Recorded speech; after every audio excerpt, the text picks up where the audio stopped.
Buenas noches, me presento. Mi nombre es Melissa Hurtado, soy psicóloga, fundadora de Micelio Humano. Nosotros somos un proyecto de educación y acompañamiento en el vínculo responsable y consciente de hongos y los cibios.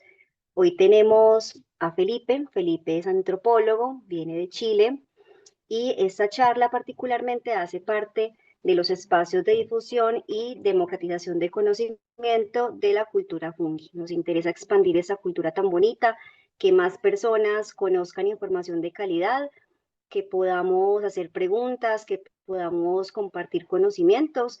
Y bueno, esta charla quedará grabada en YouTube, @micelio humano. Entonces, Felipe, te doy la palabra para que te presentes, para que nos cuentes un poco más de ti. La idea es que tengamos este espacio de compartir información y si quieren nos pueden ir comentando preguntas que tengan en el chat y ya Felipe las responderá al finalizar el espacio. Entonces, bueno, bienvenidos todos. Meli, siempre es un agrado conversar contigo y estar en estos espacios que hemos creado ya hace aproximadamente un año. Bueno, como ya Meli ha mencionado, mi nombre es Felipe, soy de Chile, del sur de Chile, Patagonia Norte, como dicen los de la universidad. Y lo que nos convoca hoy día es un poco acercarnos a los hongos desde una perspectiva antropológica. Entonces, lo que buscamos, por lo menos hoy, es poder dialogar. O sea, si tienen dudas, consultas, preguntas, comentarios, las pueden ir dejando en el chat o al final de la presentación las podemos responder entre todos, todas. Y eso. Así que ahora voy a compartir pantalla y nos ponemos en acción, pues. Aproximación antropológica a los hongos y los cibios. También mencionar que soy estudiante del magíster en Ciencias Humanas, mención Historia. Y bueno, ahí también tenemos un poco de los datos que pueden ser útiles. Antropología fungi y micelio humano. Bueno, quisiera un poco hablar de los antecedentes. ¿Cómo podemos hablar de esto? ¿Desde dónde nos podemos situar o de dónde nos podemos agarrar, si que se quiere? Eh, Personalmente para mí fue un poco difícil hablar de los hongos porque a medida de que se nos acercamos con la idea de que los hongos propiamente tal han estado acá desde mucho antes que los humanos, me resultaba un poco difícil decir desde cuándo o desde dónde precisamente los hongos tienen una relevancia. Eh, Pensar en una relevancia es muy antropocéntrico, pero sin embargo la antropología de alguna manera lo sostiene de repente. Eh, para ello entonces dije, bueno, ya, la antropología es una ciencia y como ciencia, ciencias humanas o ciencias sociales, ¿de dónde podría tomar una referencia? Y ahí fue donde apareció la micología. Es un campo no tan explorado, no se imparte en las universidades, en Latinoamérica muy poco, y sin embargo pasa más que por una disciplina profesional o profesionalizante, es más que nada un oficio.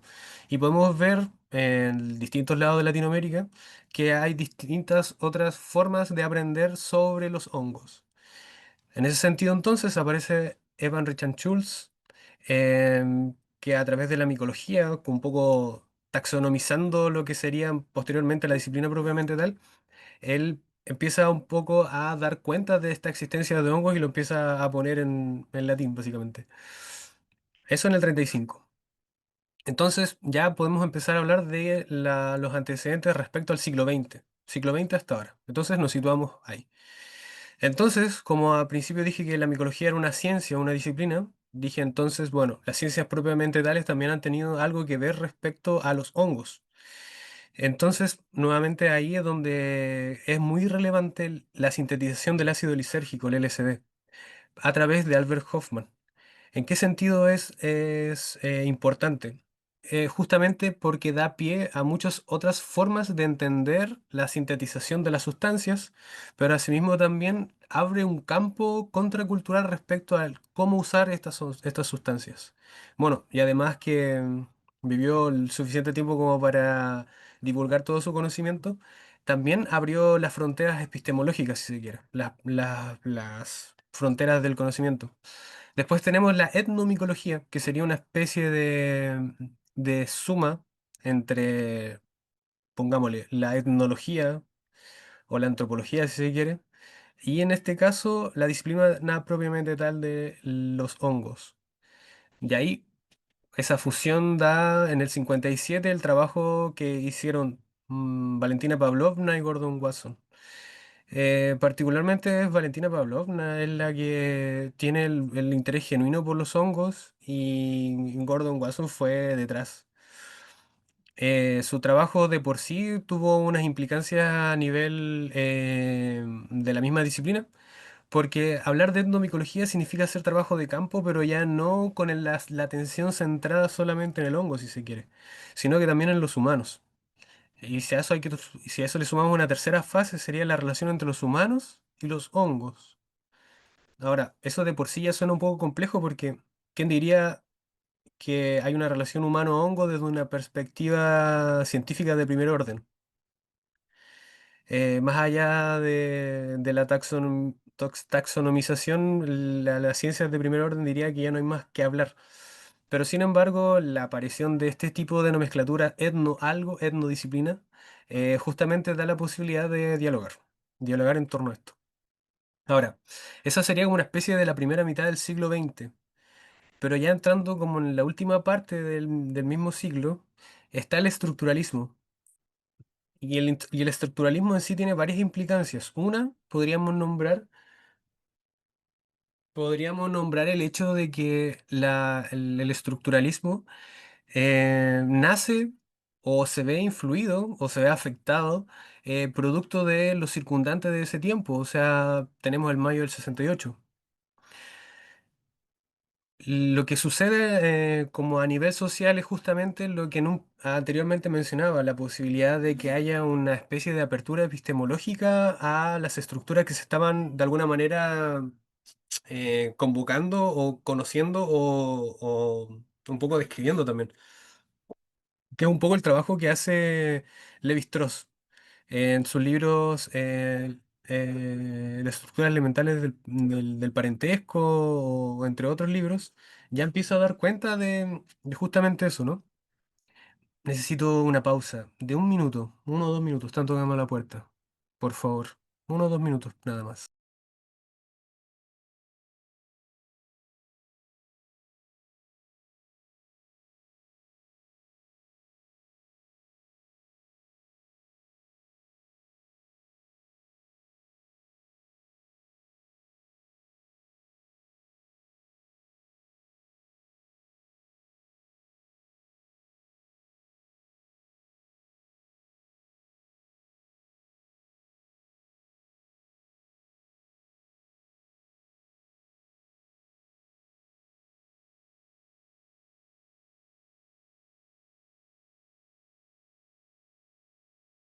He vuelto.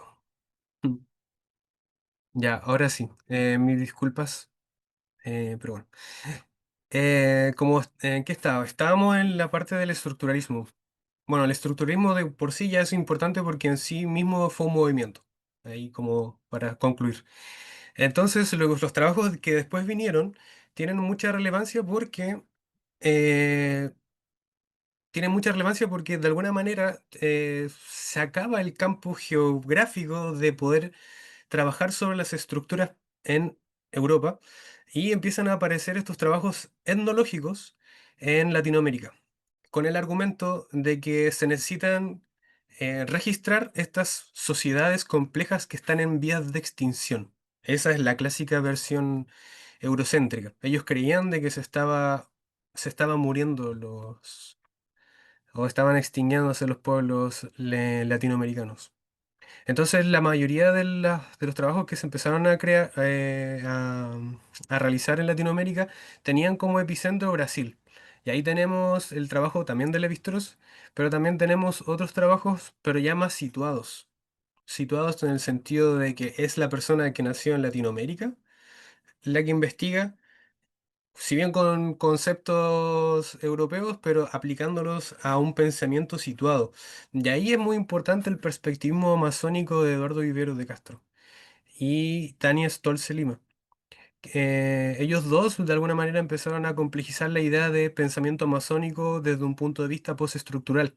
bueno, de ahí me disculpo, no expliqué lo que era el postestructuralismo, pero en términos de Balibar, que es un filósofo francés, dice que el postestructuralismo es una consecuencia del estructuralismo, que sin embargo quiere hacer lo mismo que estructurar.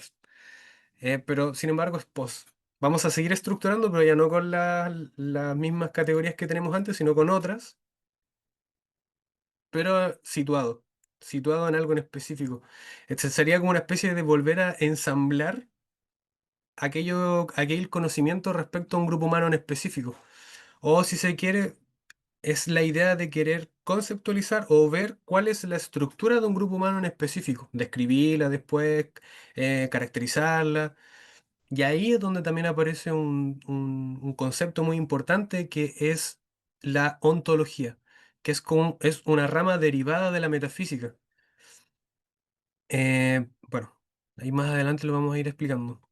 Pero eso como un poco en una línea de tiempo. Pero paralelamente a eso tenemos otros fenómenos, como por ejemplo el prohibicionismo de los 70 que sabemos que tuvo repercusiones a nivel mundial. ¿De la mano de quién? De Estados Unidos, Nixon y por supuesto la CIA. Por otra parte, tenemos los fenómenos contraculturales que se dieron de manera paralela al ensamblaje de todas estas sustancias en la sociedad. Por ejemplo, ya, todos los movimientos que ya conocemos en los 60 y los 70. Pero yo quisiera poner un poco más de atención en en los personajes que son llevados como a una especie de caricatura muchas veces, o enigma o leyenda, algo así. Y ahí podría ser, por ejemplo, el caso de Carlos Castaneda, Don Juan, María Sabina y Pachita. Desde una perspectiva más científica o eurocéntrica, en un principio estos conocimientos eran exotizados mayormente antes de que ser tomados en serio. Pero sin embargo, a la medida de que más y más y más gente iban al encuentro de ellos, más cuenta daban de que las ciencias en sí eran insuficientes para poder dar cuenta de un fenómeno aún más profundo. Un fenómeno que tiene que ver con la mente, con el espíritu, tiene que ver con la identidad y con las prácticas. Eh, Mientras todo esto pasaba, estos personajes o autores van dando cuenta de su conocimiento, también hay otro que es muy importante, que es Terence McKenna, porque su teoría del mono dopado lo que nos permite es dar cuenta de que efectivamente hay otras explicaciones, pongámosle postestructuralistas si quieren, de cuál ha sido la evolución humana. Más allá si puede ser aceptado o no esta teoría, lo que permite es justamente dinamizar el pensamiento occidental y, y un poco tensionar aquellos conceptos que ya nos han estado como inculcando básicamente en un periodo de tiempo de 500 años.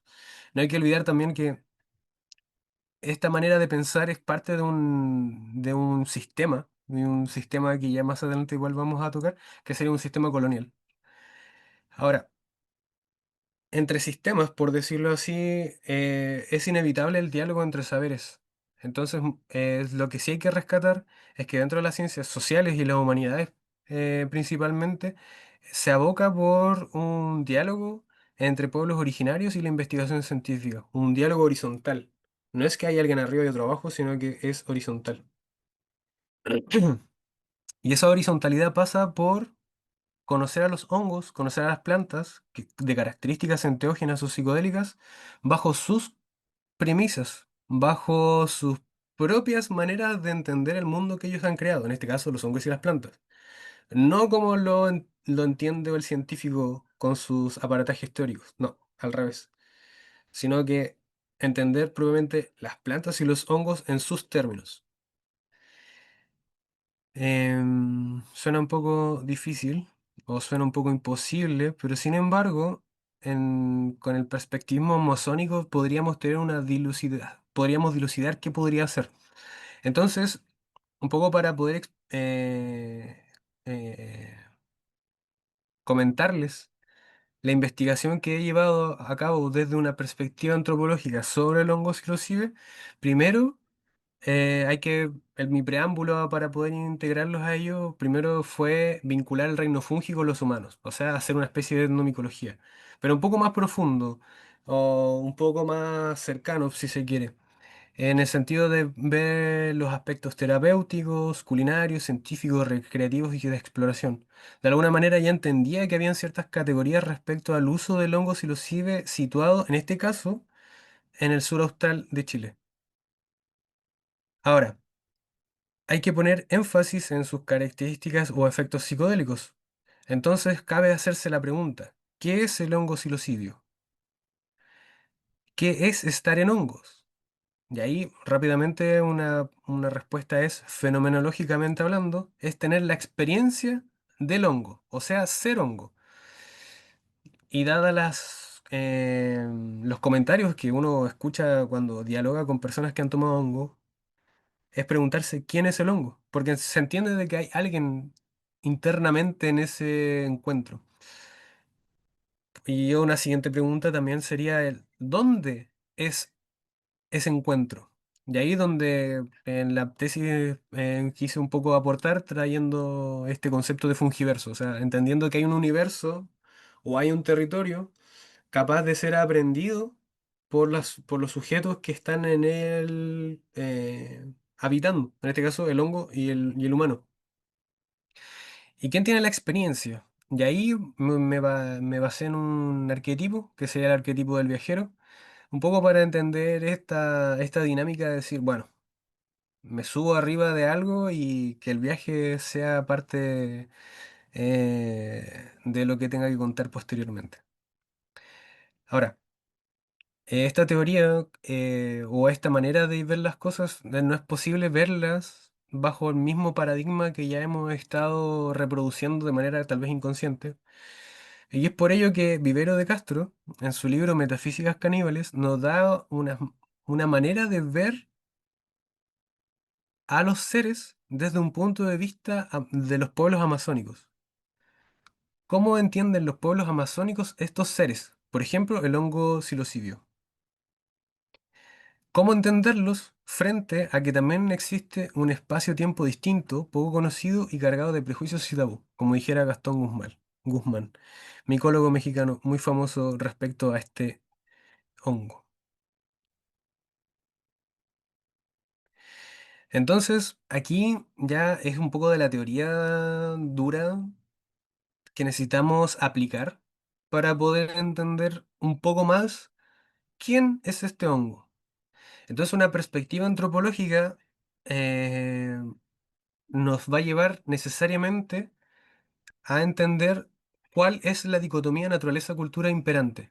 Y esa dicotomía naturaleza-cultura es la típica que nosotros reflexionamos respecto a nuestro aparataje teórico que tenemos internamente, que hemos reproducido y nos hemos integrado producto del sistema en el que nos encontramos. Ese sistema es una herencia euroanglosajona. Eso es lo primero, ¿no? Entonces, cabría la pregunta, ¿cómo ven los pueblos amazónicos esta dicotomía naturaleza y cultura? Y ellos, de la manera en cómo la ven, es un poco la integración de múltiples y divergentes realidades que se generan bajo diferentes perspectivas. O sea, la perspectiva que genera el hongo, la perspectiva que genera la planta y la perspectiva que genera el humano son las tres a la vez distintas, pero a la vez también tienen un presupuesto que es de igualdad, que es el ser. Cada uno tiene un ser, pero tiene un cuerpo distinto y a la vez tiene un punto de vista distinto. Entonces, ante eso, nos toca tensar básicamente las cuestiones clásicas euroanglosajonas, que es, por ejemplo, que ellos ven de alguna manera la sociedad como una especie de multiculturalismo. ¿Se han dado cuenta que de repente dicen, es que hay muchas culturas? Esa idea de que hay muchas culturas es una idea propiamente euroanglosajona. Pero sin embargo, ven a la naturaleza como algo universal, o sea, algo infinito que está a merced del ser humano. Eso es como la clásica. Por lo tanto, la idea occidentalista de ver las cosas es una especie de universalidad objetiva de los cuerpos y de la sustancia, y una particularidad subjetiva de los espíritus y de los significados. Es como que por dentro fueran todos distintos, pero por fuera todos iguales. Eso en resumen. Entonces, la cosmología que ellos entienden es de un cuerpo naturaleza universal y varias almas, culturas particulares. Eso es lo occidental. Pero eso occidental es del norte. Nosotros, si bien estamos también en la categoría de occidental, estamos completamente separados, epistemológicamente hablando, de estos sujetos anglosajones. Porque ellos tienen otra manera de ver el mundo. Pero los pueblos indígenas amazónicos tienen otra. Y eso es de lo que se encarga Vivero de Castro de dar a conocer. Mientras que en Occidente es multiculturalista, el mundo amerindio, el mundo amazónico que le llama Vivero de Castro, es multinaturalismo. Ahora voy a leer un poco, a ver si se entiende un poco más estas tensiones. La concepción amerindia parte de la unidad de alma y una diversidad de cuerpos. De ahí que la cultura sea universal y la naturaleza forma lo particular. Vivero de Castro reconoce que las categorías de naturaleza y cultura no se corresponden con la concepción amerindia, donde, más que regiones del ser, son configuraciones relacionales, perspectivas cambiantes, en resumen, puntos de vista. Acá lo que Vivero de Castro nos quiere dar a conocer es que cada cuerpo tiene un punto de vista, pero interiormente son iguales. Y esa es la complejidad y esa es la tensión que Viveros de Castro nos trae, frente al paradigma occidental que ve a la cultura como algo múltiple y la naturaleza como algo universal.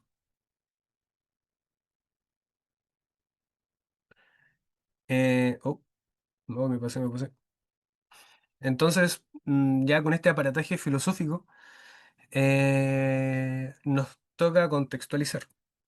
Entonces, ¿dónde nos encontramos? Que es la principal pregunta que alguien que investiga se debe responder de manera inmediata.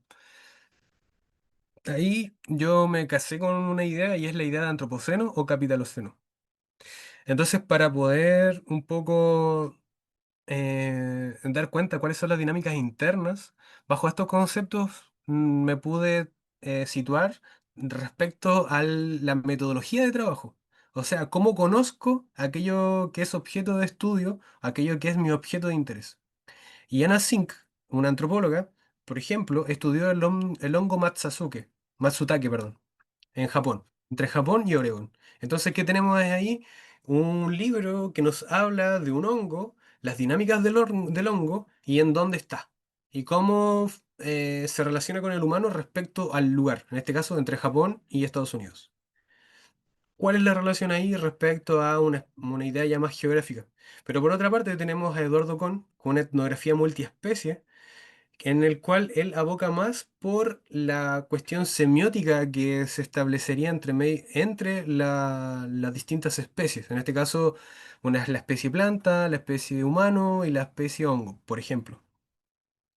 Entonces, cuando uno aplica el conocimiento de Eduardo Kohn a la metodología, lo que tenemos es la atención hacia estos puentes semióticos que se forman entre el humano y el hongo, por ejemplo. ¿Cuál es esa comunicación? ¿Qué comunican? ¿Cómo se comunican? Y finalmente, ¿cuál es la simbiosis que se genera entre ambos, ¿no? Por ejemplo, ubica la existencia fenoménica del ser vivo como una relación vinculante, que al conocer se entiende que hay un yo que puede dar significado de un hecho o una corporalidad y por lo tanto uno puede aprender de ello y a la vez agenciarse, decidir o tomar acción. Ahí. Entonces, bueno, ahí ya tendríamos entonces la teoría, después pasamos a la metodología y después tendríamos el fenómeno en sí, el fenómeno ontológico. ¿Se acuerdan que antes les hablaba que la ontología viene derivada de la metafísica?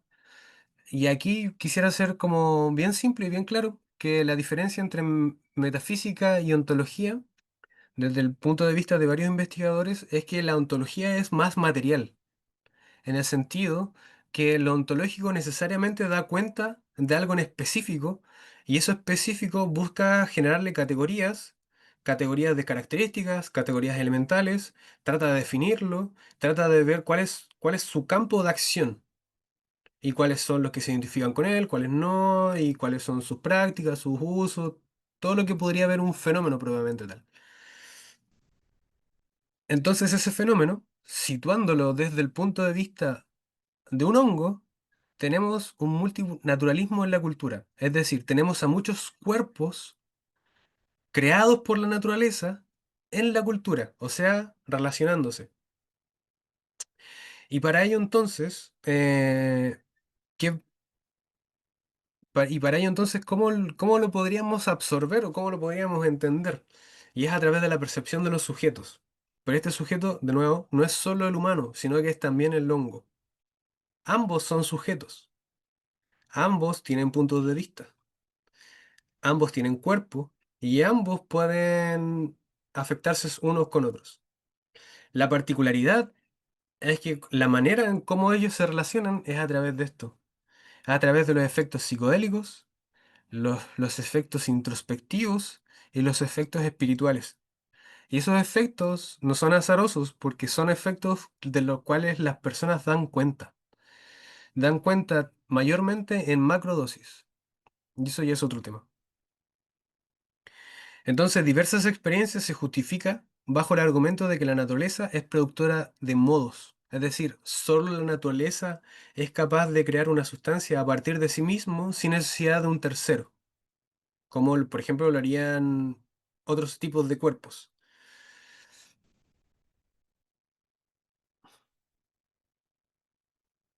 Ahora, cierto que ya definimos la teoría, la práctica, definimos el fenómeno, pero ahora esto, ¿dónde sucede? ¿Cómo explicar el viaje psicodélico desde una perspectiva antropológica? Y ahí necesariamente son tres conceptos que debemos aplicar. Primero, el concepto de agenciamiento del hongo, o sea, aquello que genera el dinamismo del humano para encontrarse con el hongo.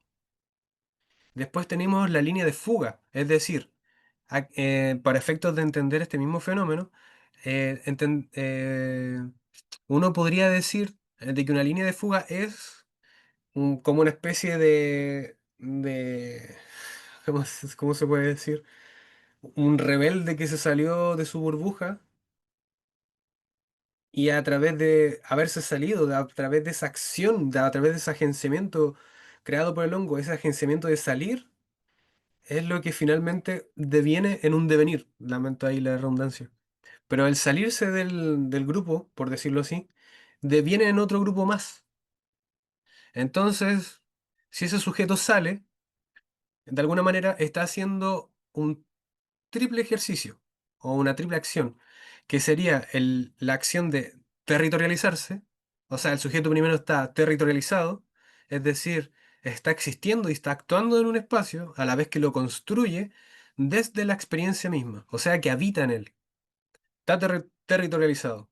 El punto de fuga crea el fenómeno de la desterritorialización, que es un proceso de desarraigo o transformación, donde el sujeto se cuestiona a sí mismo y cuestiona su realidad y pasa a resignificarlo desde su experiencia y desde su entorno, o sea, a través de, por ejemplo, una macrodosis.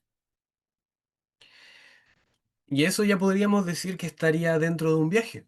Y como todo viaje debe terminar, desde esta misma seguidilla de fenómenos, tenemos la reterritorialización, que sería como una especie de volver a situarse. Porque uno viaja, pero no viaja el cuerpo, viaja al interior. Entonces, el interior, una vez que termina de viajar, tiene que volver a reterritorializarse. Y eso se define como una reconstrucción o una emergencia de un nuevo territorio a partir de la experiencia emancipadora generada por la línea de fuga y por el agenciamiento del hongo, que trajo consigo la desterritorialización. Entonces tenemos fases del viaje psicodélico, pero en relación al entorno. Ya no es en relación a cómo se mueve el cerebro y cuánta luz genera. No, perdón ahí la vulgaridad, pero esto es distinto en el sentido de que toma elementos circundantes, elementos que sí o sí van a estar, como por ejemplo el territorio.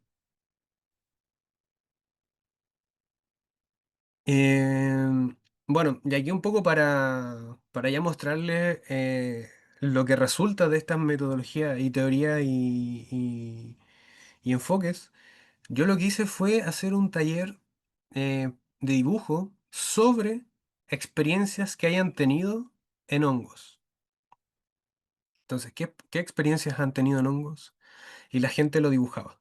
Y ahí tenemos un pequeño encuentro de mostrándonos los distintos viajes que hemos tenido y representándolos en sus dibujos.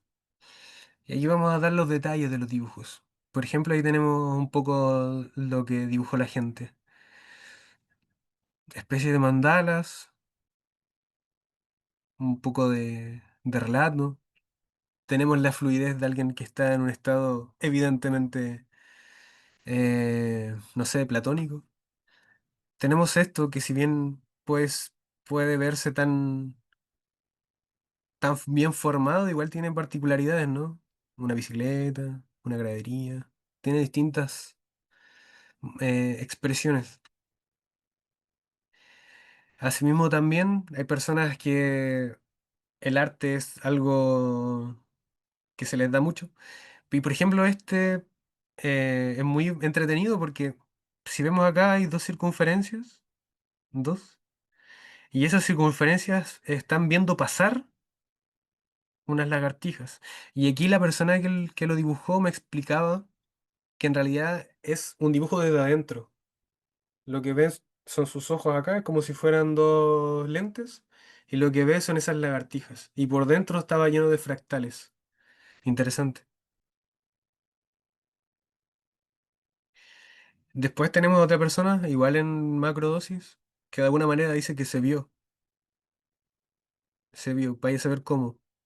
¿Cómo? A través de este dibujo nos permite un poco dilucidar cómo se vio a sí mismo. Y después tenemos una amalgama de más dibujos que yo creo que para efectos de ser analizados, ahí un psicólogo tiene harto que decir, harto pega igual. Em, entonces, si podríamos como resumir un poco, ya para ir finalizando, existen dos conceptos que son necesarios aplicar en la experiencia. Uno, la fenomenología y dos, la territorialización.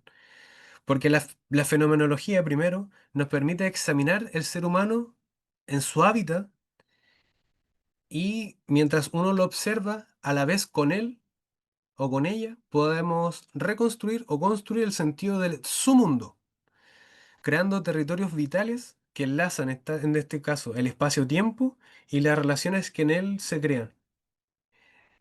A la vez también nos permite, desde una fenomenología, comprender los modos de subjetivización, perdón, de subjetivación que se da en la experiencia humana, en este caso con el hongo. Entonces ahí ya tenemos, por ejemplo, otros tres conceptos que nos podrían dar cuenta de este dinamismo que de repente tiende a complejizarse. Primero, el pluriverso.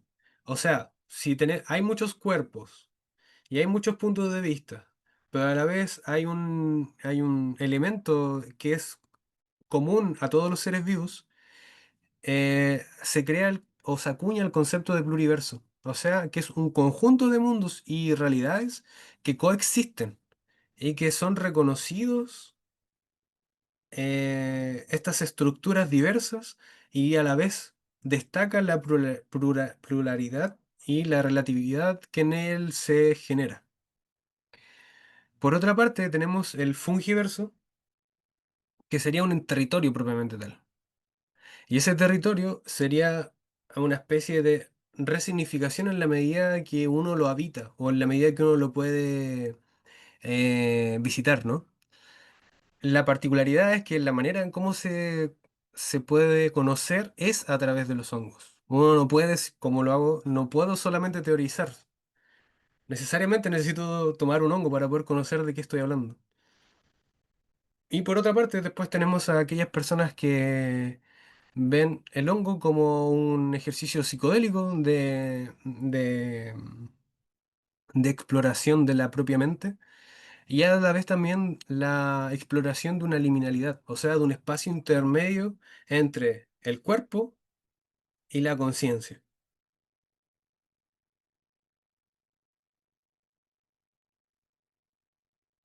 Conclusión, ya aquí ya vamos cerrando. La conclusión que tengo de esta investigación y de este estudio sobre los hongos psilocibios es que hay una apertura a conocer los enteógenos, los psicodélicos y las drogas, pero ya no desde el tabú o del prejuicio, sino que conocerlos en cuanto a sus características. Después, un campo disciplinar de la filosofía de la naturaleza. Allí lo pongo con un signo de interrogación porque ¿acaso existe una filosofía de la naturaleza? ¿La naturaleza piensa?